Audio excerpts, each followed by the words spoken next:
Hello guys, Andrew here. Welcome back to Drew Tutorial. And in this video, I'm going to show you how to turn on location services in Google Chrome. And this is going to allow you that whenever you're using any site or accessing any site which requires to get your location, then it's going to give you a pop-up on the upper left and give you the option to allow or to, let's say, block it. So how do you turn this on? Simply click the three dots on the upper right hand side in Chrome, go to the on the lower right hand side here. Then on the left hand side, simply click on privacy and security, go to the site settings, and here if you scroll on a bit on the permissions, you will find location. Now this is what control the location services. If you click on that, just simply ensure that you have the option enabled, right? So here, as you can see, it says site can ask for my location. This should be selected, right? So if you have something else like that, ensure that this is turned on.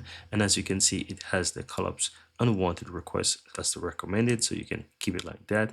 And this is all that you really have to do. Now the next time you access a website that requires location, you'll get a pop-up on the left hand side, on the upper left hand side really, and it's going to ask you and you can allow it.